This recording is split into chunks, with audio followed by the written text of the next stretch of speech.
Bu kirim filenya tuh Bu.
Bismillahirrahmanirrahim.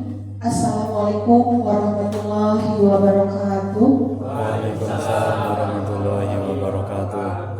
Yang terhormat Bapak Kepala SD Negeri Dairuhur 7, Bapak Ibu yang hebat yang juga tentunya saya hormati. Selamat datang di ruang diseminasi budaya positif yang akan saya sampaikan pada hari ini. Pertama, marilah kita panjatkan puja dan puji syukur kehadirat Allah Subhanahu wa Ta'ala yang telah melimpahkan segala macam rahmat, hidayah dan juga rezekinya kepada kita semua sehingga kita bisa bertatap muka di ruangan ini dalam keadaan sehat. Tak lupa sholawat dan salam mari kita senantiasa curah limpahkan kepada junjungan kita Habibana wa Nabiyana Muhammad sallallahu alaihi wasallam. Baik, Bapak Ibu, saya izinkan saya di sini untuk menyampaikan materi tentang diseminasi budaya positif sebagai pemenuhan dalam pendidikan guru penggerak angkatan 11. Nah, Bapak Ibu, karena tadi tema hari ini adalah budaya disiplin positif, maka mari kita awali kegiatan hari ini dengan hal yang positif. Bapak Ibu bisa saling berhadapan dengan teman dekat duduknya. Kalau yang tidak ada pasangannya, derita Bapak Ibu. Oke, sebelum kita mulai, karena ini disiplin positif, kita awali dengan senyuman terlebih dahulu sambil menatap rekannya. Saya hitung nanti ya, 30 detik bisa ya Bapak Ibu. Tersenyum sesenyum-senyumnya, semanis-manisnya. Saya hitung ya. 1, 2, 3. Senyum.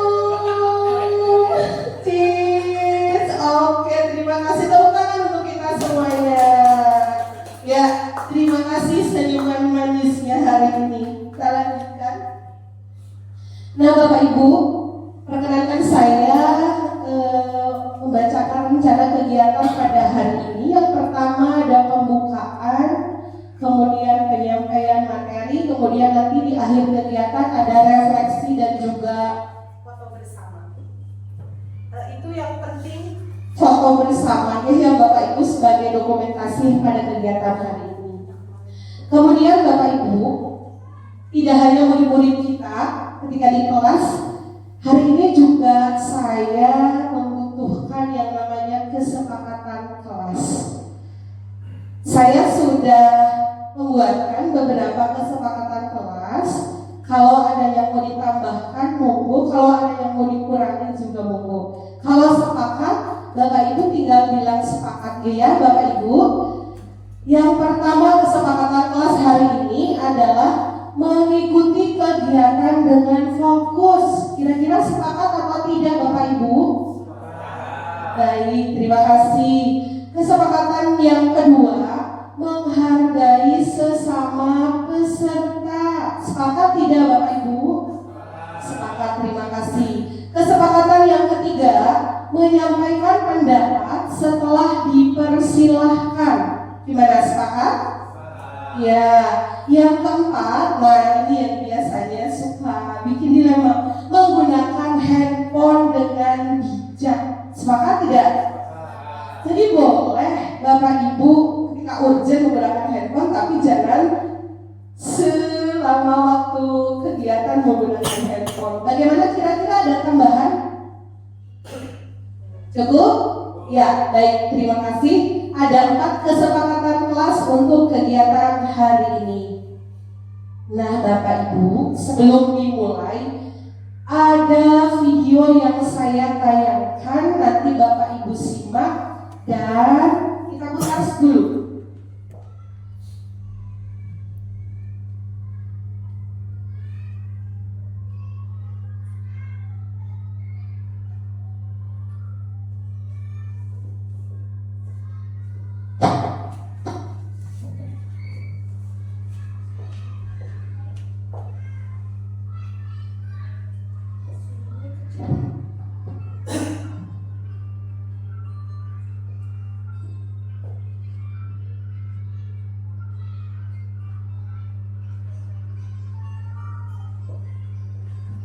Suaranya kecil ya Bapak Ibu, mohon maaf.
Setelah menyaksikan video yang barusan saya tayangkan, kira-kira menurut Bapak dan Ibu ada kandungan tersirat apa atau ada pesan moral apa dari video yang barusan Bapak Ibu simak? Monggo ya, siapa dulu? Silakan.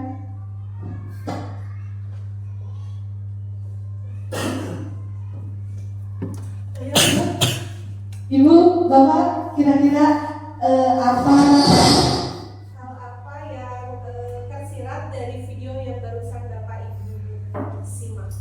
Oh ya, oh boleh Pak Adi bisa dulu. Bisa dia. Bisa. Kalau menurut pendapat saya Bu, setelah melihat video yang ditayangkan itu, kita bisa memecahkan sebuah persoalan itu dengan cara saling menguntungkan Bu. Tadi kan terlihat ada cara yang pertama itu dengan cara saling mengintimidasi, ternyata tidak ada yang bisa menyelesaikan masalah. Kemudian kita juga diperlihatkan dengan kasus yang kedua ketika bisa saling menang, bisa saling untuk menang, bukan untuk saling mengalahkan. Akhirnya ketika ada salah satu pihak yang menurunkan egonya, maka solusi pun ditemukan. Seperti itu Bu. Ya baik, tepuk tangan dulu buat Pak Adi. Monggo, Bapak Ibu yang lain, silakan.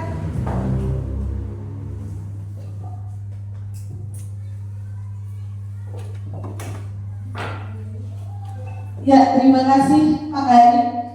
Menurut Pak Adi tadi dari video yang saya tayangkan, untuk mencapai suatu tujuan tidak bisa dengan cara mengintimidasi ya Bapak Ibu, tapi harus ada saling kerjasama untuk mencapai suatu tujuan. Tidak ada yang namanya kalah dan menang, tapi harus menang dan menang. Karena kalau satu kalah berarti satu nyemplung ke jurang, yang satu lolos. Di situ tidak boleh ada salah satu yang kalah, tapi dua-duanya juga harus menang. Begitu ya Pak Arif? Barangkali ada yang lain dari Bapak Ibu? Ada? Cukup? Ya, baik, terima kasih. Kita lanjutkan. Nah Bapak Ibu, supaya kegiatan hari ini lebih semangat,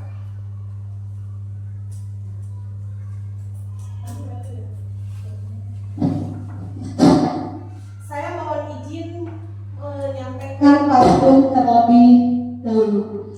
Jalan-jalan ke Bekasi, mampir-mampir ke bandara, ayo ikut acara diseminasi, ilmu bertambah, hati gembira. Terima kasih, mudah-mudahan kegiatan ini dapat menambah ilmu kita semua dan tentunya kita bisa melaksanakan dengan hati yang gembira. Amin. Bapak Ibu yang sangat saya hormati, saya dalam kegiatan pendidikan guru penggerak angkatan 11 ini didampingi oleh dua orang hebat. Yang pertama ada Ibu Yuliana, beliau sebagai fasilitator, kemudian ada Bapak Wendri Galih Bahtiar sebagai pengajar praktik. Berbicara tentang disiplin positif. Konsep inti budaya positif yang pertama, di sini ada perubahan paradigma belajar. Yang kedua, ada disiplin positif. Yang ketiga, nilai-nilai kebajikan. Yang keempat, kebutuhan dasar manusia. Yang kelima, motivasi perilaku manusia. Posisi kontrol guru. Kemudian keyakinan kelas, dan yang terakhir yang paling penting nanti kita akan bahas di sini adalah tentang adanya segitiga restitusi. Nah Bapak Ibu, terkait tentang pembelajaran dengan paradigma baru, dengan anggapan baru, itu merupakan pembelajaran yang berdasarkan prinsip pembelajaran yang berdiferensiasi. Ya Bapak Ibu tentunya sudah tidak asing dengan yang namanya kata berdiferensiasi. Berdiferensiasi di sini berarti pembelajaran yang berpihak pada murid, yang berpihak pada siswa. Target kita siswa, target kita manusia. Jadi harus menghasilkan murid yang berkualitas, yang mampu berkembang sesuai dengan kemampuannya masing-masing. Yang dimana murid-murid kita nanti di masa yang akan datang harus mampu mewujudkan 6 dimensi profil pelajar Pancasila. Itu harapannya seperti itu ya Bapak Ibu. Nah Bapak Ibu, berkaitan dengan 6 dimensi profil pelajar Pancasila, Bapak Ibu tentunya sudah sering sekali bersama murid-murid di kelas bukan mengingat lagi, tapi sudah memahami dari 6 dimensi profil pelajar Pancasila. Boleh minta suaranya hari ini? Ya. Sambil tepuk tangan menyanyikan lagu profil pelajar Pancasila 2 kali ya Bapak Ibu ya. 1, 2, 3. Pelajar Pancasila beriman dan bertakwa pada Tuhan yang Esa dan berakhlak mulia, berkebinekaan global, gotong royong mandiri, kreatif dan bernalar kritis. Sekali lagi, pelajar Pancasila beriman dan bertakwa pada Tuhan yang Esa dan berakhlak mulia, berkebinekaan global, gotong royong mandiri, kreatif dan bernalar kritis. Terima kasih, tepuk tangan untuk kita semuanya.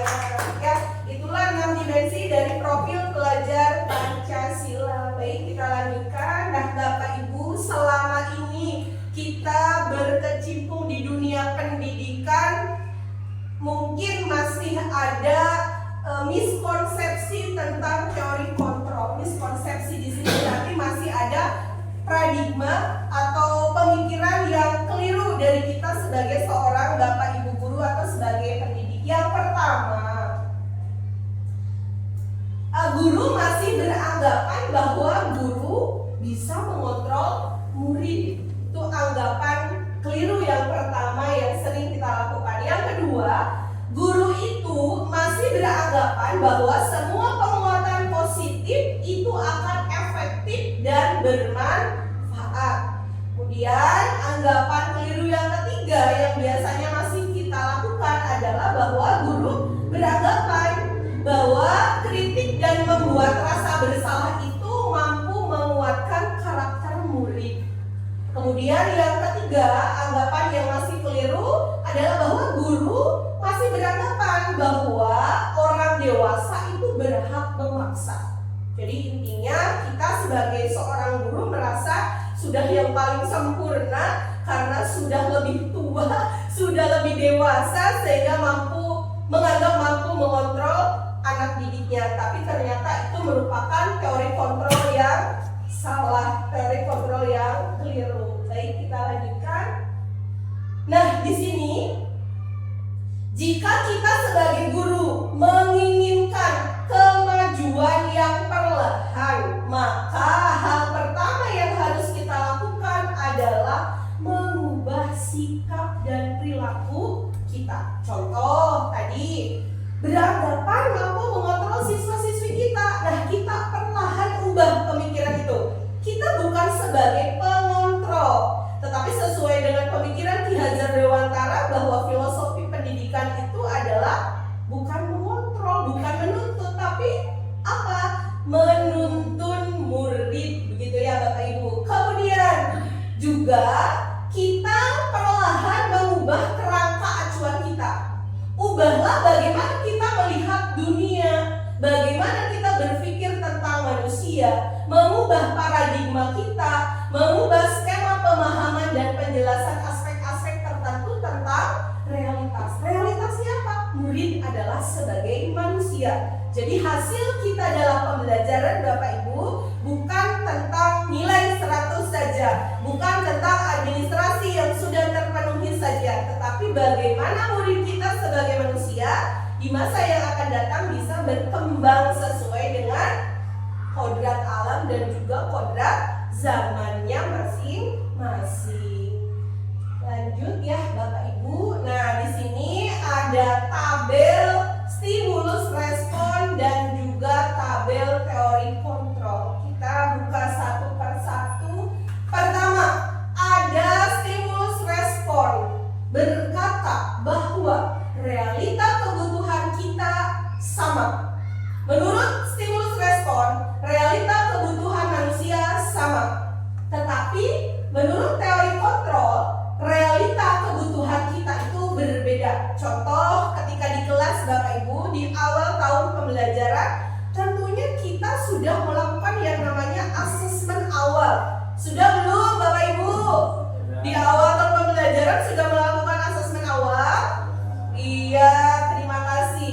Nah, dari hasil asesmen awal tersebut, tentunya kita akan mengetahui murid-murid kita satu persatu. Kelebihannya seperti apa, kekurangannya seperti apa, kebutuhan pembelajarannya seperti apa.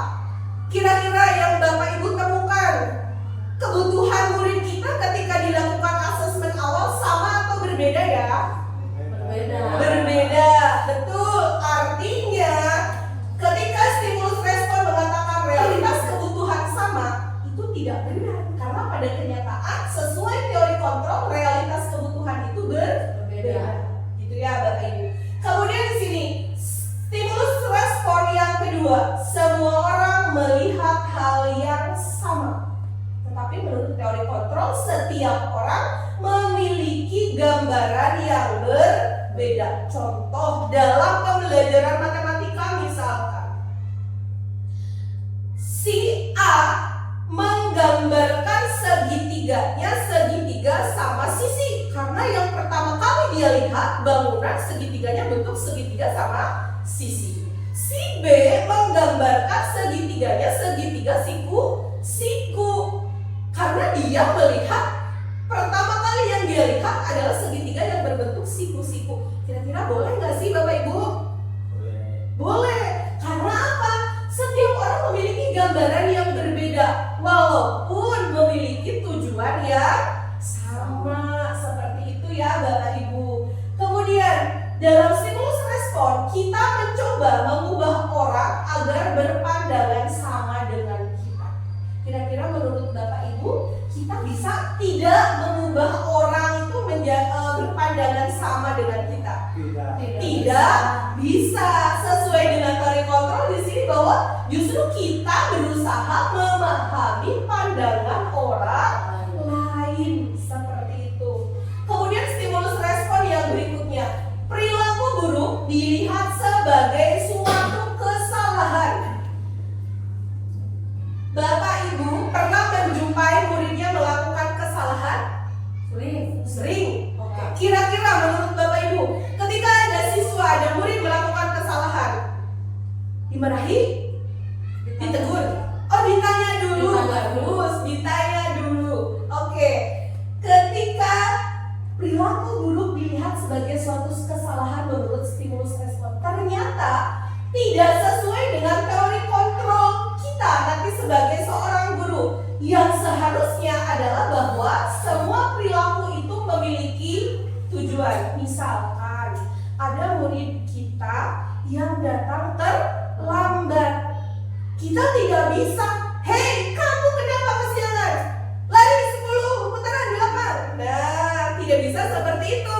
Tapi harus ditanyakan terlebih dahulu, karena mungkin murid kita melakukan itu tidak sengaja dan tentunya mempunyai alasan. Gitu ya Bapak Ibu. Kemudian stimulus respon yang berikutnya, orang lain bisa mengontrol saya.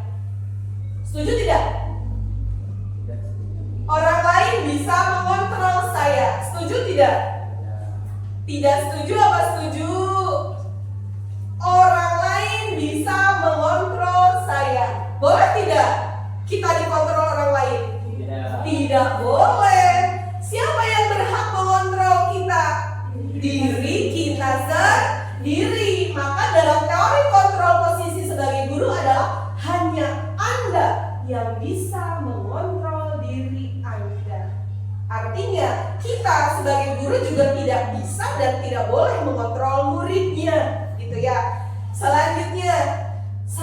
bisa mengontrol orang lain? Betul, bisa mengontrol orang lain. Tidak ya Bapak Ibu, kita tidak bisa mengontrol orang lain, tapi memberi contoh kita bisa. Kepada murid juga begitu. Kita tidak bisa mengintimidasi murid kita, tapi kita bisa memberikan contoh yang baik gitu ya. Sehingga di sini pada teori kontrolnya Anda tidak bisa mengontrol orang lain, tapi memberikan contoh tentu saja bisa dan harus. Kemudian stimulus respon yang berikutnya, pemaksaan ada pada saat bujukan gagal. Misal murid yang terlambat tadi sudah dibujuk begitu ya, sudah diiming-imingi, tapi tetap saja besoknya melakukan lagi. Nah, kira-kira ini akan efektif tidak memaksa pada saat kita merayu kepada murid kita gagal? Kira-kira ini efektif gak ya Bapak Ibu kalau kita melakukan pemaksaan kepada murid kita? Tidak, mungkin murid kita malah lari nanti ya. Nah, sesuai teori kontrol, guru itu justru harus melakukan kolaborasi dan konsensus untuk menciptakan pilihan-pilihan yang baru. Nah, seperti apa kolaborasinya nanti kita akan bahas lebih lanjut. Yang terakhir, stimulus respon yang terakhir adalah model berpikir menang kalah. Nah, yang tadi sudah dikatakan oleh Pak Arif sesuai sekali dengan tabel paradigma stimulus respon dan juga pendekatan teori kontrol, bahwa tidak ada yang namanya menang kalah Bapak Ibu dalam kehidupan, tapi harus menang. Artinya kita sebagai guru tidak boleh mengintimidasi, menjatuhkan karakter murid kita dengan makian, dengan caci, dengan marahan, supaya karakter siswa tersebut dapat terbentuk baik dengan sendirinya. Nah, jadi sekali lagi kita tidak boleh berpikir tentang menang dan kalah, tetapi justru harus berpikir menang dan menang supaya sampai pada tujuan yang sama. Gitu ya. Kita lanjut Bapak Ibu. Nah, dari paradigma stimulus respon dan juga teori kontrol Bapak Ibu, di sini kenapa tadi saya bahas itu di awal? Karena untuk menuju ke yang namanya disiplin positif. Apa sih disiplin positif? Nah, ini ada tiga pengertian teori. Yang pertama, menurut Diane Gosen dalam bukunya menyatakan bahwa arti dari kata disiplin berasal dari bahasa Latin, yaitu disiplina, yang artinya belajar. Disiplina yaitu belajar. Berarti disiplin itu adalah proses belajar, mengubah dari yang tidak bisa menjadi bisa, mengubah dari yang tidak biasa menjadi biasa. Selanjutnya, secara teori juga disiplin positif dikatakan bahwa sebagai penanaman motivasi intrinsik kepada murid untuk menjadi orang yang mereka inginkan dan menghargai diri sendiri dengan nilai-nilai yang mereka percaya, sehingga tidak akan terpengaruh pada adanya hukuman atau hadiah. Nah Bapak Ibu, ada hal yang harus saya garis bawahi, bahwa disiplin positif adalah penanaman motivasi intrinsik. Intrinsik berarti keluar dari dirinya sendiri. Murid kita harus mampu membiasakan disiplin positif, bukan karena adanya apa? Bukan karena adanya hukuman, bukan adanya karena hadiah, tapi harus keluar dari dalam dirinya sendiri. Nah, itu tugas kita ya Bapak Ibu. Selanjutnya, sebagai pendidik, tujuan kita adalah menciptakan anak-anak yang memiliki disiplin diri, sehingga mereka bisa berperilaku dengan mengacu pada nilai-nilai kebajikan universal dan memiliki motivasi intrinsik tadi. Maksud dari nilai-nilai kebajikan universal adalah nilai-nilai kebajikan yang sudah diakui oleh dunia ya, sudah diakui oleh seluruhnya. Ini adalah definisi dari disiplin positif, bahwa intinya kita harus mampu nih menciptakan disiplin positif, mewujudkan pembiasaan disiplin positif kepada murid-murid kita tanpa adanya paksaan, tanpa adanya hukuman, tanpa adanya hadiah, tapi harus muncul dari dalam diri murid kita sendiri. Nah, kita lanjut. Disiplin positif ini menuangkan atau di dalamnya ada yang namanya nilai-nilai kebajikan. Nilai-nilai kebajikan itu apa? Nah, biasanya nilai-nilai kebajikan adalah nilai yang sudah disepakati bersama terlepas dari perbedaan suku bangsa, perbedaan agama, bahasa maupun latar belakang. Yang mana nilai-nilai kebajikan ini sudah tertuang di dalam 6 dimensi profil pelajar Pancasila. Kemudian juga sudah tertuang pada Ibu Primary Years Program. Kemudian juga sudah tertuang pada 9 pilar karakter. Jadi nilai-nilai kebajikan ini sudah tertuang dalam 3 hal ini, ya Bapak Ibu. Yang mana nilai-nilai kebajikan adalah sifat-sifat positif manusia yang merupakan tujuan mulia yang ingin dicapai setiap individu. Nah, itu tugas kita ya Bapak Ibu. Selanjutnya, dari nilai-nilai kebajikan Bapak Ibu. Tadi nilai-nilai kebajikan adalah untuk mencapai suatu tujuan. Kenapa sih untuk mencapai suatu tujuan? Karena kita sebagai manusia, sebagai makhluk sosial, sebagai makhluk ciptaan Tuhan itu memiliki kebutuhan dasar sebagai manusia. Apa sih kebutuhan dasar sebagai manusia itu? Kebutuhan dasar sebagai manusia adalah segala sesuatu yang kita lakukan Bapak Ibu untuk memenuhi dan mendapatkan apa yang kita inginkan. Bapak Ibu punya harapan? Punya, harus punya. Nah, untuk mencapai harapan tersebut, didasari oleh kebutuhan dasar manusia.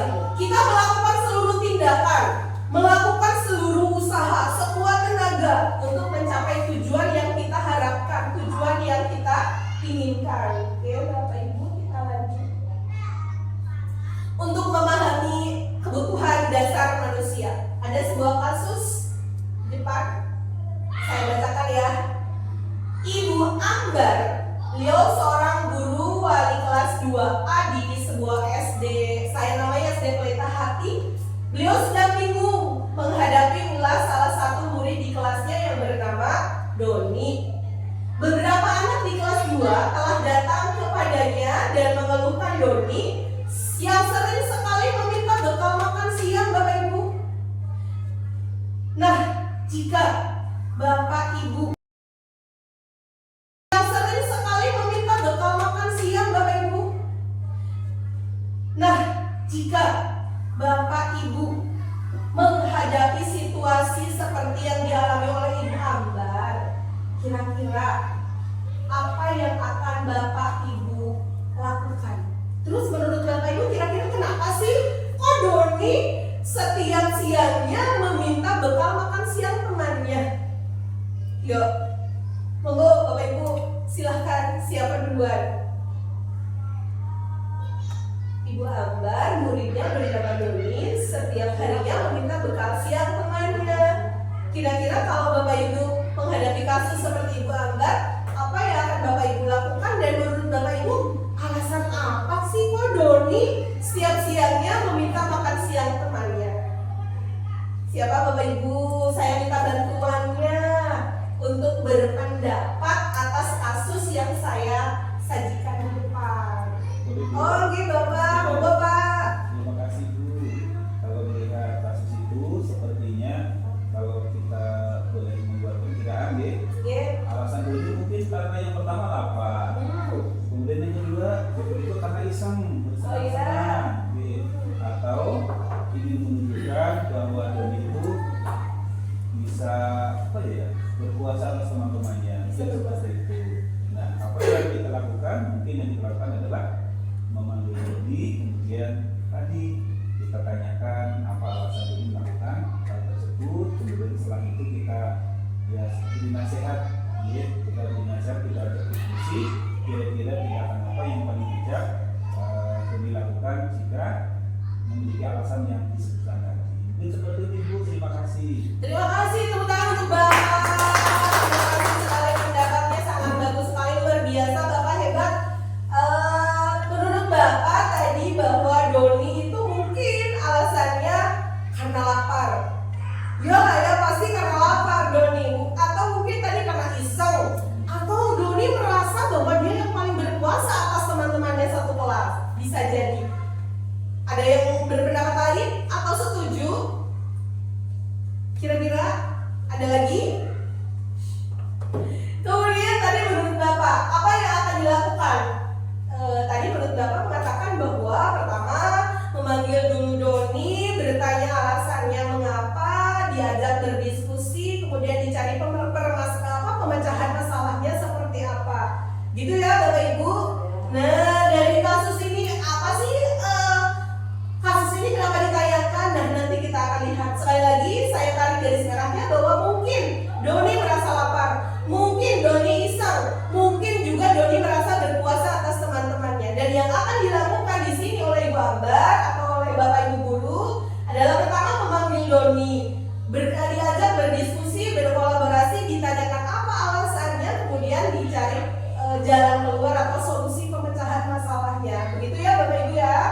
Kita lanjut. Nah, dari kasus yang barusan kita pecahkan bersama, ternyata Bapak Ibu ada kaitannya dengan 5 kebutuhan dasar manusia.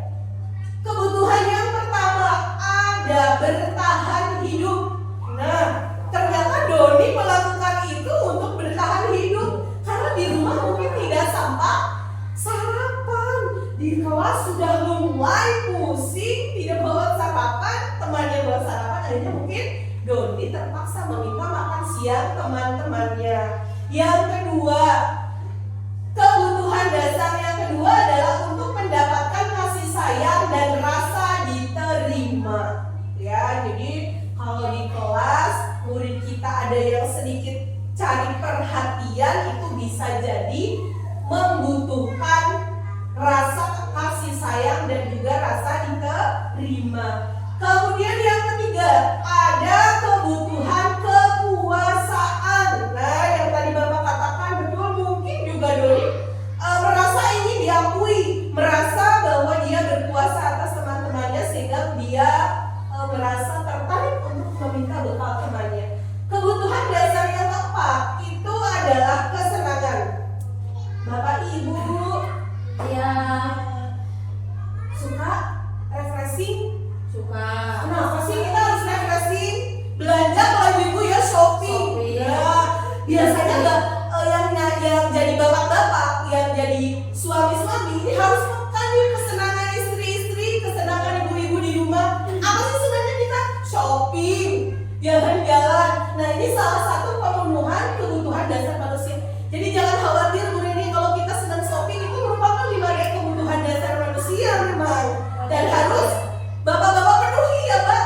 Kalau istrinya minta shopping harus dipenuhi. Salah satu kebutuhan dasar manusia adalah kesenangan. Yang kedua, yang kelima maaf. Kebutuhan dasar manusia yang kelima adalah kebebasan. Misalnya bebas dalam berdeklarasi, berpendapat. Nah, itu adalah kebutuhan dasar manusia. Jadi sekali lagi ada 5 kebutuhan dasar manusia Bapak Ibu. Yang pertama bertahan hidup, yang kedua kasih sayang dan rasa diterima, yang ketiga kekuasaan, yang keempat kesenangan, dan yang kelima adalah kebebasan. Selanjutnya, mengapa manusia itu melakukan sesuatu hal? Ada beberapa alasan, ada beberapa kemungkinan alasan kenapa seseorang manusia melakukan sesuatu hal. Terlepas dari pemenuhan 5 kebutuhan dasar. Yang pertama mungkin untuk menghindari ketidaknyamanan atau hukuman. Misalkan murid-murid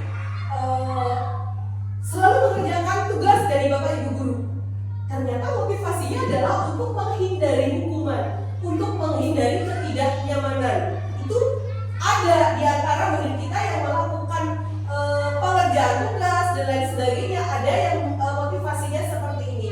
Kemudian ada juga motivasi untuk mendapatkan imbalan atau penghargaan dari orang lain. Misal, Bapak Ibu guru kalau lagi mengajar biasanya suka memberikan sebatang coklat, suka memberikan sebungkus permen, suka memberikan sebungkus mainan, misalkan sebuah mainan. Nah, nanti murid kita akan tergantung. Jadi mereka belajar itu motivasinya bukan dari intrinsik, tapi justru dari apa? Dari ingin mendapatkan penghargaan atau imbalan dari Bapak Ibu gurunya. Ternyata, nah itu tugas kita nih untuk mewujudkan disiplin positif agar murid-murid kita itu melakukan hal baik itu tanpa adanya imbalan atau penghargaan. Kemudian alasan yang berikutnya, yaitu untuk menjadi orang yang mereka inginkan dan menghargai diri sendiri dengan nilai-nilai yang ada pada dirinya. Kira-kira Bapak Ibu, alasan 1, 2, dan 3 yang paling mencerminkan atau mengarah kepada perwujudan disiplin positif, alasan 1, 2, atau 3? 3. Alasan 3 ya Bapak Ibu. Karena alasan ketiga ini muncul dari dalam dirinya sendiri, bukan dari iming-iming, bukan dari hukuman, bukan untuk mendapatkan penghargaan, tapi dari diri dirinya sendiri. Itu ya. Kita lanjut Bapak Ibu. Nah, karena sekarang sudah mulai boring nih Bapak Ibu, supaya tidak boring bisa berdiri dulu tidak? Yuk berdiri dulu, kita ice breaking sebentar.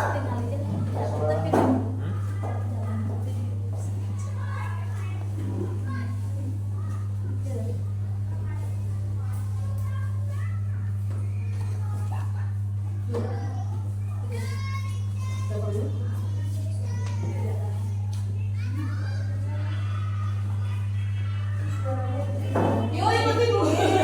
Suaranya dibikin senang. Suaranya kecil. Digulung. Ya dari bluetooth nih ya. Ya ya ya. Bahu diputar-putar, goyang, digoyang-goyang, digoyang-goyang. Lagi diputar-putar,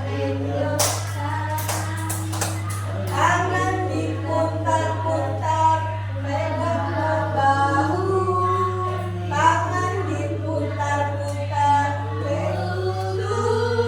digoyang-goyang, digoyang-goyang, digoyang-goyang. Oke, tangan lagi.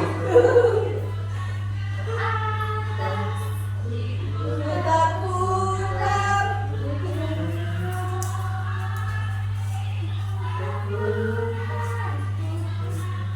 Tangan diputar-putar, putar ke kiri. Suaranya jadi bluetooth ya tadi ya, lupa. Pahamin kemana ya?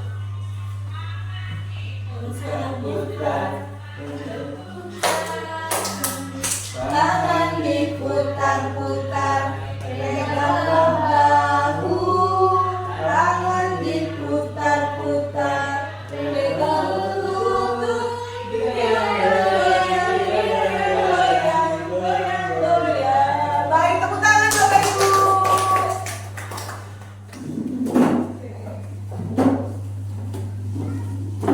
Nah, terima kasih sudah ice breaking sebentar, sudah sedikit apa ya, tidak boring lagi Bapak Ibu ya. Masih siap lanjut? Siap. Siap ya. Kita lanjutkan. Tadi ada 1, 2, 3 motivasi dan ternyata ada motivasi yang ketiga yang paling memungkinkan dalam perwujudan pembiasaan disiplin positif. Nah, apa itu hubungannya? Di sini hubungannya adalah yang akan kita bahas selanjutnya adalah ada yang namanya hukuman, konsekuensi, dan restitusi. Hukuman tidak asing ya Bapak Ibu. Sudah mengenal hukuman ya Bapak Ibu? Sudah. Konsekuensi sudah mengenal? Sudah. Restitusi? Sudah belum restitusi? Hai Ibu Bapak, sudah mengenal restitusi? Belum ya? Oke, mari kita lanjutkan, kita bahas lebih lanjut tentang restitusi. Nah, sebelum dilanjut hukuman, konsekuensi, dan restitusi, ada sebuah kasus, saya bacakan kasusnya. Iva kurang menguasai pelajaran matematika sehingga pada saat pelajaran tersebut berlangsung, dia lebih banyak berdiam diri atau menggambar di buku pelajarannya. Pada saat guru matematikanya Pak Seno menanyakan pertanyaan, Iva menjadi gugup dan tak sengaja menjatuhkan tasnya dari kursi secara tiba-tiba. Iva menjadi gagal pada saat berupaya menjawab karena takut. Seluruh kelas pun tertawa melihat perilaku Iva yang bicara tergagap dan terkejut tersebut. Nah, Pak Seno pada saat itu membiarkan teman-teman Iva menertawakan Iva yang tergagap dan malu luar biasa, dan malahan meminta Iva untuk maju ke depan dan berdiri di depan kelas sambil menunjuk hidungnya karena tidak bisa menjawab pertanyaan Pak Seno. Kelas semakin gagal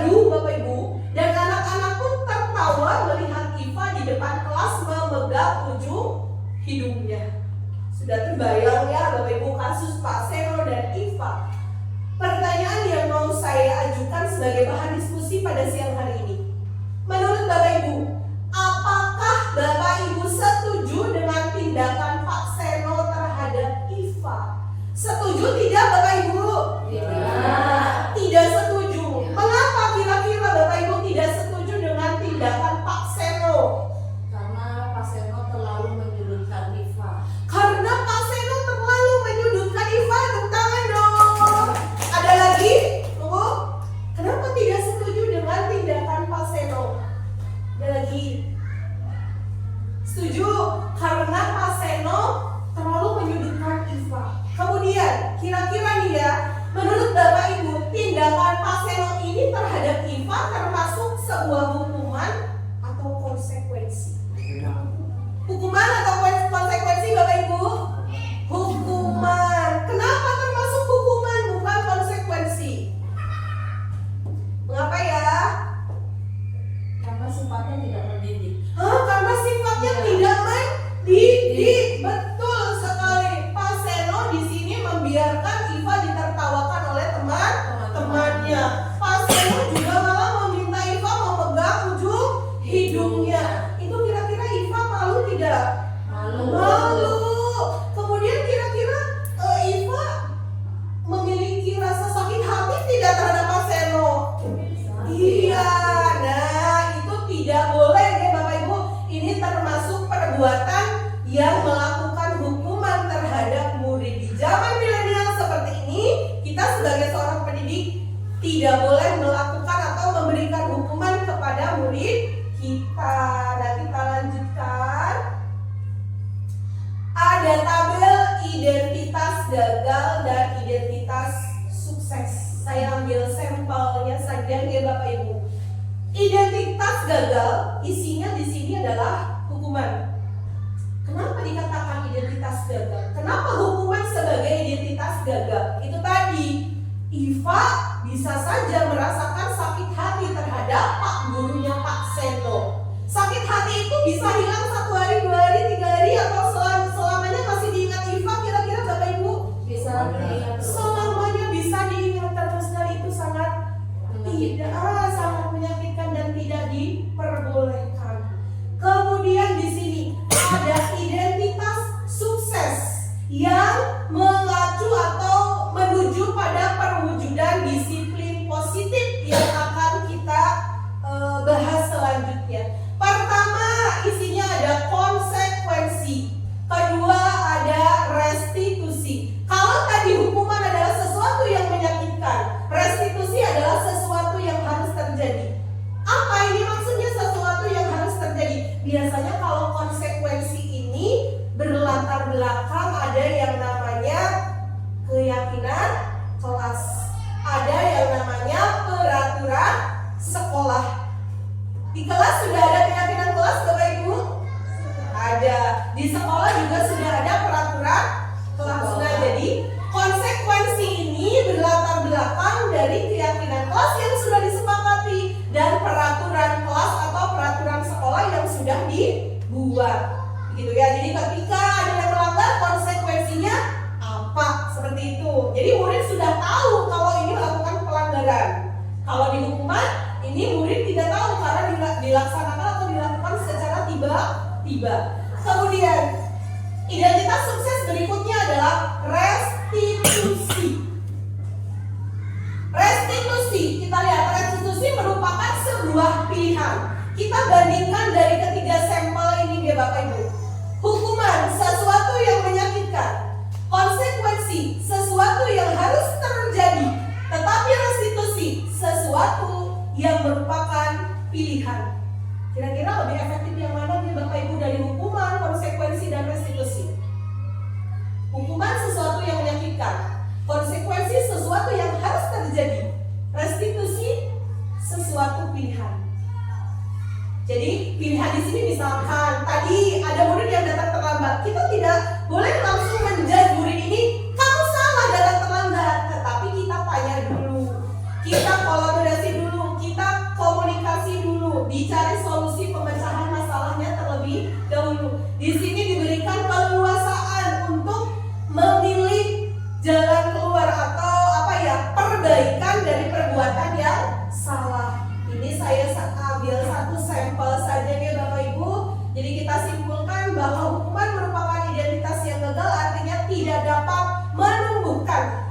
tidak dapat mewujudkan disiplin positif.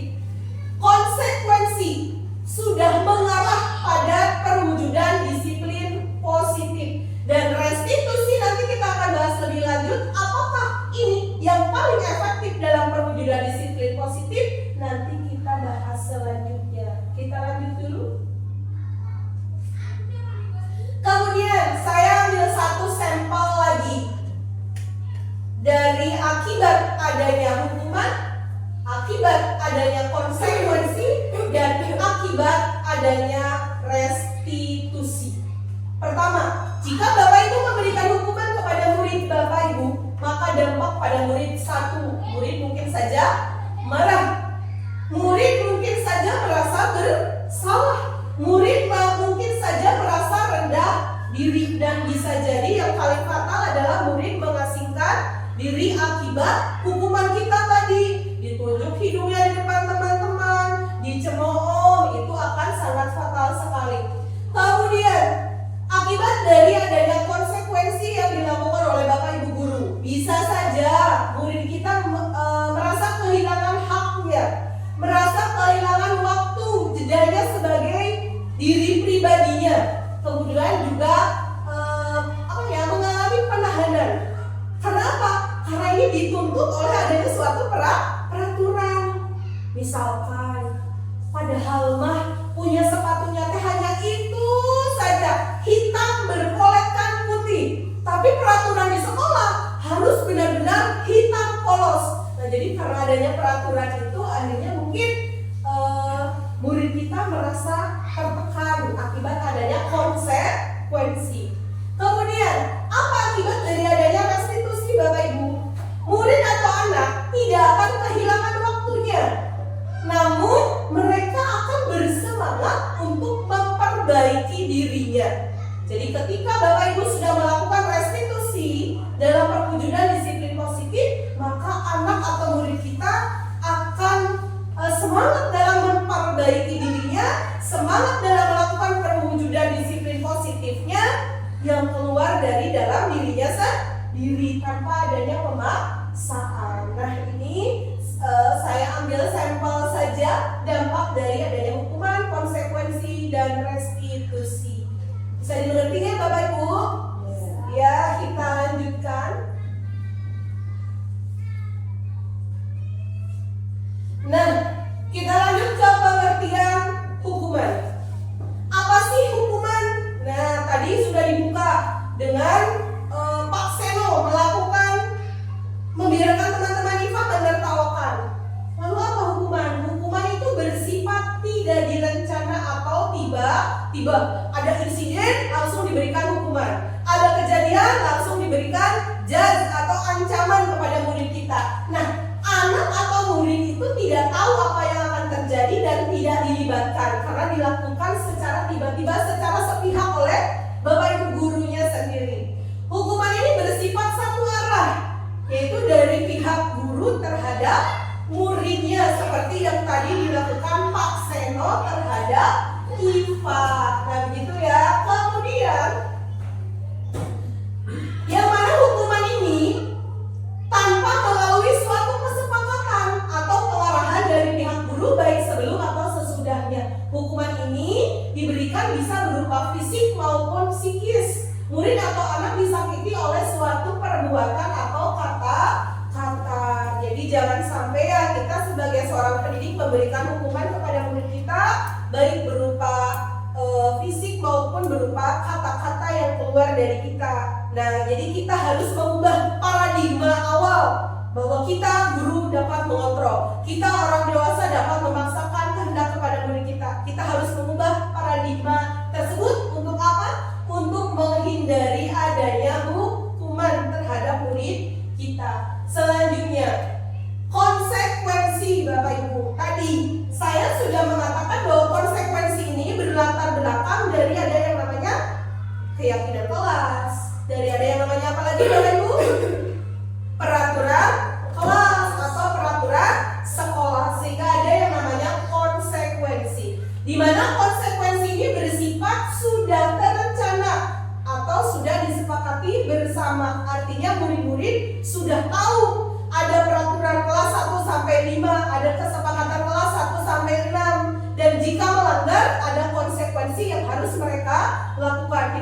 sudah paham, sudah mengerti tentang konsekuensi dari peraturan dan keyakinan jika dilanggar. Nah, umumnya bentuk-bentuk konsekuensi ini dibuat oleh pihak guru atau pihak sekolah. Juga murid sudah mengetahui sebelumnya. Itu tadi ya, kalau di kelas berarti sudah ada yang namanya kesepakatan kelas. Terakhir,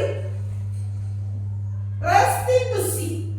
Nah, restitusi tadi kalau pada tabel itu dapat menuju perwujudan disiplin positif. Mengapa? Karena ternyata restitusi merupakan proses kolaboratif yang mengajarkan murid untuk mencari solusi untuk masalah mereka dan membantu murid berpikir tentang orang seperti apa yang mereka inginkan dan bagaimana mereka harus memperlakukan orang lain. Ini menurut Goosen ungkapan tentang restitusi. Jadi benang merahnya tentang restitusi adalah menciptakan kolaborasi antara siapa?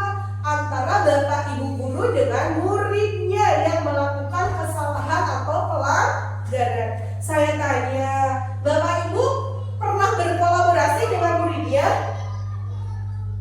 Pernah tidak bapak ibu berkolaborasi? Pernah. Dalam hal apa ya bapak ibu? Dalam memecahkan kasus apa? Kira-kira pelanggaran apa yang murid bapak ibu lakukan sehingga bapak ibu melakukan kolaborasi? Main bola di kelas, Bu. Oh iya, main bola di kelas itu memang sering sekali ya. Main bola di kelas, betul. Apalagi? Karena apalagi coba yang pernah bapak ibu lakukan kolaborasi dengan anak? Karena apa? Tadi main bola di kelas. Saling mengejek. Oh iya, saling mengejek. Bullying ya Bu ya. Ya emang anak-anak zaman sekarang sudah sering bullying dianggap hal biasa. Ada lagi. Makan saat belajar. Makan saat belajar juga itu bisa melanggar yang namanya kesepakatan kelas. Jadi ketika ada yang melanggar kesepakatan kelas, maka bapak ibu bertindak di sini, lakukanlah restitusi, berkolaborasi dengan murid kita, mencari solusi pemecahan masalahnya guna memperbaiki murid kita menjadi lebih baik. Terima kasih bapak ibu, kita lanjutkan. Dari 3 hal yang barusan kita pelajari tentang hukuman, restitusi, dan juga konsekuensi, ternyata kita sebagai guru itu ada 5 posisi kontrol sebagai guru. Ada berapa bapak ibu? 5. Ada 5 posisi kontrol. Kira-kira bapak ibu nanti ada di posisi mana? Pertama, sebagai penghukum. Kedua, sebagai pembuat rasa bersalah. Ketiga, sebagai teman. Keempat, sebagai pemantau. Dan terakhir yang kelima, sebagai manajer. Sebelum saya buka layar, kira-kira bapak ibu ada di nomor berapa? 1, 2, 3, 4, atau 5? Apakah sebagai penghukum? Jangan ya. Apakah sebagai pembuat rasa bersalah? Atau sebagai teman? Atau sebagai pemantau? Atau bahkan mungkin sudah menjadi sebagai manajer? Ada di nomor berapa bapak ibu? 1, 2, 3, 4, atau 5? Sebagai teman sudah? Sudah. Sering sekali. Oh, sering sekali. Bagus. Tepuk dong. Ibu sudah sebagai teman untuk murid-muridnya. Yang keempat, sudah sebagai pemantau? Pernah juga. Dan sudahkah bapak ibu menjadi posisi kontrol sebagai manajer? Sudah belum? Nah, kita buka dulu. Apa sih penghukum? Apa sih pembuat rasa bersalah? Apa sih teman? Apa sih pemantau? Dan apa itu manajer? Kenapa posisi manajer ditempatkan yang paling atas? Kita buka. Posisi kontrol yang pertama sebagai penghukum. Nah, seorang penghukum bisa menggunakan hukuman fisik maupun verbal. Ada anak yang berlarian, bapak ibu gurunya nyubit telinga. Itu hukuman bukan bapak ibu? Hukuman. Berarti itu tidak boleh ya bapak ibu. Guru-guru yang menerapkan posisi hukuman biasanya berkatanya agak tinggi nadanya, agak keras, agak kasar. Misal gini, patuhi aturan saya, atau awas ya kamu sambil menunjuk. Nah, awas ya kamu patuhi aturan saya. Nah, itu merupakan salah satu kalimat yang tidak boleh terlontar karena itu sudah mencerminkan bahwa Bapak Ibu sebagai posisi kontrol penghukum. Atau juga seperti ini, kamu ya selalu saja salah. Nah, itu juga sudah mengarah kepada posisi penghukum Bapak Ibu. Artinya guru seperti ini senantiasa percaya bahwa hanya ada satu cara agar pembelajaran bisa berhasil, yaitu dengan cara dia sendiri. Cara dia, misalkan murid saya itu kalau tidak saya bentak itu tidak akan berhasil. Nah, itu harus mulai kita hilangkan paradigma seperti itu karena itu merupakan paradigma yang salah, anggapan yang salah. Jadi cara kita mendidik murid kita tidak harus keras, tidak harus dengan nada tinggi, tidak harus dengan cubitan, gitu ya. Nah, kita lanjut. Posisi kontrol yang kedua yaitu sebagai pembuat rasa bersalah. Pada posisi ini biasanya guru akan bersuara lebih lembut dibanding penghukum. Kalau saya mah Bapak Ibu suara saya memang udah tinggi ya nadanya. Kadang-kadang mungkin anak bingung ini bu guru marah atau tidak, gitu ya. Nah, jadi suara dari posisi kontrol yang kedua biasanya lebih lembut, tidak terlalu keras. Kemudian juga akan menggunakan keheningan yang membuat orang lain merasa tidak nyaman, Bapak Ibu. Jadi kalau Bapak Ibu memposisikan sebagai pembuat rasa bersalah, nanti murid Bapak Ibu merasa kurang nyaman, merasa bersalah, atau bahkan merasa rendah diri. Dirinya rendah tidak berarti apa-apa.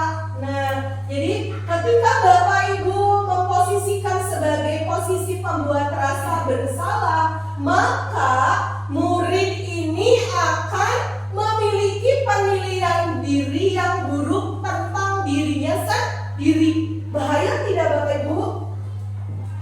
Kita posisi sebagai pembuat rasa bersalah. Ibu sangat kecewa sekali sama kamu. Ibu sedih karena perlakuanmu, sehingga menyebabkan murid kita merasa dirinya sangat tidak berharga, merasa dirinya sudah mengecewakan orang-orang yang dia sayangi. Akhirnya murid kita minder, karakternya menjadi terbunuh oleh kalimat kita, kata-kata yang kita lontarkan yang sudah mencerminkan posisi kontrol pembuat rasa bersalah, gitu ya. Kita lanjut, posisi kontrol yang ketiga. Tadi Ibu sudah mengatakan pernah sering saya memposisikan saya sebagai teman untuk murid-murid Ibu. Kita buka. Guru pada posisi kontrol sebagai teman ini tidak akan menyakiti murid, Bapak Ibu. Namun akan tetap berupaya mengontrol murid melalui persuasi. Jadi tidak akan ada lagi kata-kata kasar, nada tinggi, cubitan kecil, atau kata-kata yang membuat muridnya menjadi merasa rendah. Tetapi di sini tetap berupaya mengontrol murid. Pada posisi kontrol teman, ini ada sisi negatif maupun positif Bapak Ibu. Positifnya itu tadi mungkin murid jadi tidak segan lagi terhadap Bapak Ibu guru, tidak akan merasa dirinya rendah lagi, tidak akan merasa minder lagi. Tetapi ada juga sisi negatifnya. Apa misalkan? Tergantung mungkin kepada Bapak Ibu gurunya, begitu ya. Karena biasanya Bapak Ibu guru yang memposisikan sebagai teman itu kalimat salah satunya yang sering terjadi adalah ayo bantulah demi ibu ya. Nah, bantu yuk demi ibu.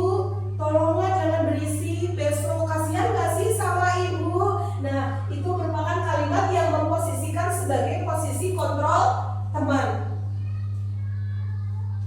Negatifnya berarti di sini tadi murid akan merasa melakukan itu demi Bapak Ibu gurunya, bukan berasal dari dirinya sendiri. Jadi masih ada sisi negatifnya. Kita lanjut posisi kontrol yang keempat Bapak Ibu, ada sebagai pemaksa.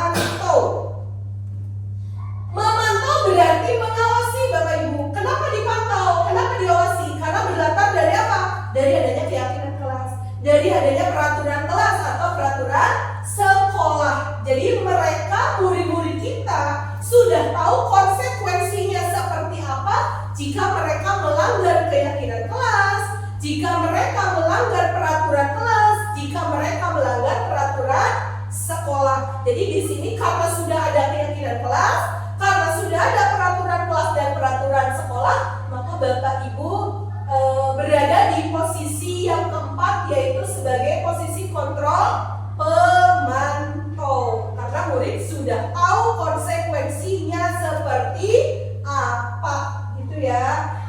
Dilanjut. Nah, ini yang terakhir Bapak Ibu, posisi kontrol guru yang paling luar biasa. Paling atas itu ada sebagai manajer. Walaupun kita manusia biasa, tidak ada yang sempurna ya, Bu ya. Tidak ada yang sempurna kita sebagai manusia, tetapi paling tidak kita mendekati kesempurnaan ini. Manajer adalah posisi di mana guru berbuat sesuatu bersama dengan murid, mempersilahkan murid mempertanggungjawabkan perilakunya, mendukung murid agar dapat menemukan solusi atas permasalahannya sendiri. Tadi di awal saya sudah mengatakan berkolaborasi untuk menemukan solusi. Nah, disinilah berlakunya di posisi kontrol guru yang kelima, yaitu sebagai manajer. Di posisi manajer tidak ada lagi yang namanya mengintimidasi, tidak ada lagi namanya yang suara tinggi, tidak ada lagi suara yang membuat muridnya terluka. Nah, ini adalah posisi manajer. Mari dari sejak hari ini kita semua sebagai guru berusaha memposisikan kita sebagai posisi manajer agar murid-murid kita mampu menyelesaikan masalahnya sendiri, mencari solusi sendiri, dan memperbaiki dirinya sendiri sehingga bisa mewujudkan kebiasaan disiplin positif atas dasar kesadaran dirinya sendiri, bukan atas dasar pemaksaan dari Bapak Ibu gurunya. Bisa dimengerti Bapak Ibu? Ya. Hai. Halo. Halo. Oke, terima kasih. Tepuk semangat.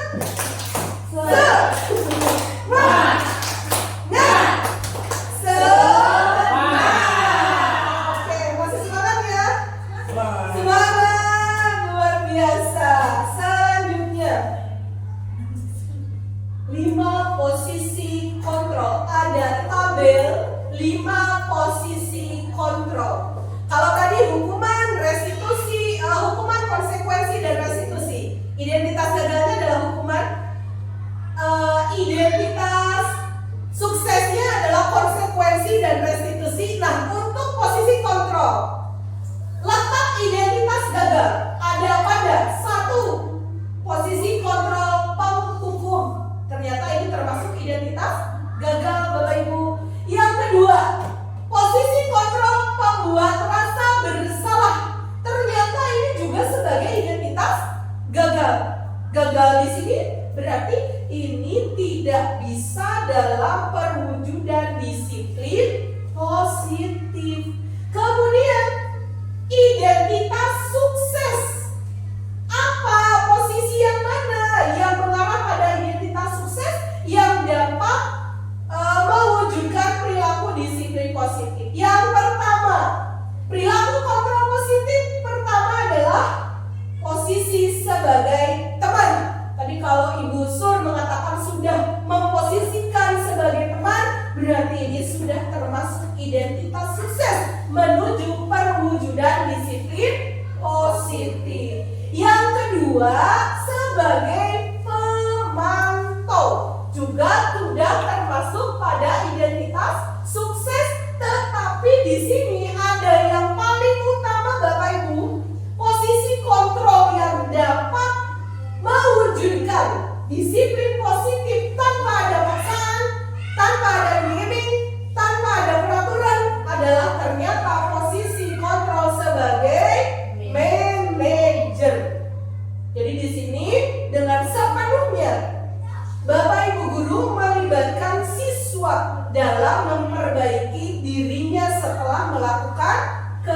kekeliruan atau kesalahan. Seperti itu Bapak Ibu ya. Jadi saya ulangi, identitas gagalnya adalah sebagai penghukum dan membuat rasa bersalah. Kemudian identitas suksesnya adalah sebagai teman, pemantau, dan yang paling utama adalah Bapak Ibu harus mampu menjadi sebagai posisi kontrol diri manajer. Insya Allah bisa ya Bapak Ibu ya. Kita sama-sama belajar. Dan Bapak Ibu, apa sih dampak dari posisi penghukum? Apa dampak pembuat rasa bersalah? Apa dampak posisi teman? Apa dampak posisi pemantau? Apa dampak posisi manajer? Saya ambil satu sampel saja Bapak Ibu. Jika Bapak Ibu memposisikan sebagai posisi kontrol penghukum, maka murid-murid Bapak Ibu akan melakukan kesalahan yang berulang. Jadi muridnya tidak akan jerak ketika dihukum, tetapi bisa jadi malah balas dendam. Bapak Ibu pernah melihat berita ada guru yang dibacok sama muridnya. Mungkin bisa jadi guru tersebut melakukan hukuman yang terlalu terhadap murid tersebut. Yang kedua, dampak dari pembuat rasa bersalah, maka murid akan merasa rendah diri, merasa gagal dan tidak berharga. Ini juga sangat berbahaya. Kemudian dampak dari posisi kontrol sebagai teman. Nah, tadi misalkan ya, muridnya akan merasa tergantung, tidak mandiri, manja. Karena apa? Karena Bapak Ibu gurunya memposisikan sebagai teman. Yang keempat, dampak dari posisi pemantau, yaitu murid akan terfokus pada Bapak Ibu guru karena adanya hadiah, adanya iming-iming, adanya penghargaan. Terakhir, dampak dari posisi manajer, yaitu mengevaluasi bagaimana cara memperbaiki dirinya sendiri. Bapak Ibu, ada pertanyaan. Sudah mengenal 5 posisi kontrol. Kira-kira ketika ada kalimat ini, saya kecewa sekali dengan kamu. Kira-kira ini posisi kontrol apa? Membuat rasa bersalah. Terima kasih, lanjut. Kamu tidak pernah benar melakukannya. Kira-kira posisi kontrol apa ya Bapak Ibu? Penghukum. Betul sekali, karena ada kalimat kamu tidak pernah. Padahal memberi pernah satu kalimat gitu. Selanjutnya, apa rencanamu untuk menyelesaikan masalah ini? Diajak diskusi, berarti ini posisi kontrol apa Bapak Ibu? Manajer, betul sekali, diajak diskusi muridnya. Ayolah, lakukan demi Bapak Ibu ya. Sebagai apa ini? Sebagai teman. Alhamdulillah Bapak Ibu semuanya sudah memahami 5 posisi kontrol. Sebagai penghukum, sebagai pemantau, sebagai teman, sebagai apa lagi? Pembuat rasa bersalah, dan juga sebagai manajer. Mudah-mudahan kita mari sama-sama belajar untuk menuju posisi kontrol yang kelima, yaitu sebagai manajer. Nah, ini ada lagi satu lagi Bapak Ibu. Kamu tidak pernah mendapat nilai jika tidak mengerjakan tugas. Penghukum, ada kalimat kamu tidak pernah gitu ya. Itu tidak boleh kita lakukan lagi. Bapak Ibu, adanya 5 posisi kontrol yang berawal dari pengertian hukuman, kemudian konsekuensi dan juga restitusi. Keyakinan kelas. Kenapa sih keyakinan kelas bukan peraturan kelas Bapak Ibu? Keyakinan kelas itu karena keyakinan kelas itu bersifat abstrak, dibuat atas dasar kesepakatan bersama. Artinya untuk di kelas bersama murid-murid kita. Kenapa tidak peraturan? Kenapa keyakinan? Karena karena keyakinan dibuat atas dasar kebutuhan murid kita sendiri, Bapak Ibu ya. Lanjut. Nah, ini adalah contoh dalam penyusunan keyakinan kelas yang sudah saya lakukan di kelas saya di SD Negeri Daluhur 7. Jadi semua murid saya dilibatkan dalam pembuatan keyakinan kelas, kemudian dibuat kalimat positif, disusun, disepakati, dan ditempel di kelas kami. Seperti ini ya Bapak Ibu. Kemudian pada posisi manajer Bapak Ibu, kita akan mengenal yang namanya segitiga restitusi. Apa segitiga restitusi? Yaitu suatu proses dialog yang dijalankan oleh guru agar dapat menghasilkan murid yang mandiri dan bertanggung jawab. Ada 3 proses dalam segitiga restitusi Bapak Ibu. Yang pertama, ada yang namanya menstabilkan identitas. Yang kedua, memvalidasi tindakan yang salah. Dan yang terakhir, menanyakan keyakinan. Ini adalah 3 proses yang Bapak Ibu harus lakukan. 3 proses yang kita harus lakukan. Namanya adalah segitiga restitusi untuk mencapai posisi kontrol guru yang kelima, yaitu sebagai manajer. Mudah-mudahan kita semua dapat mengimplementasikan segitiga restitusi ini. Proses menstabilkan identitas yaitu membuat kesalahan adalah bagian dari proses pembelajaran. Kesalahan adalah sebagai proses pembelajaran. Kemudian memvalidasi tindakan yang salah, yaitu untuk memenuhi kebutuhan dasar murid kita. Yang terakhir, menanyakan keyakinan, yaitu pada dasarnya ini murid akan termotivasi dari dalam dirinya sendiri.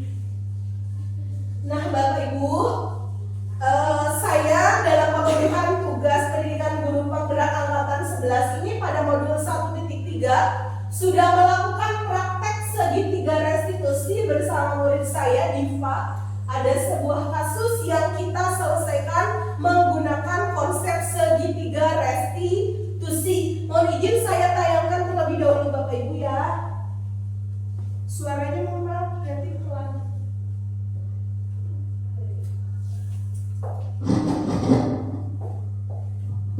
Oke, baik Bapak Ibu, itulah praktek segitiga restitusi yang sudah saya lakukan bersama murid saya.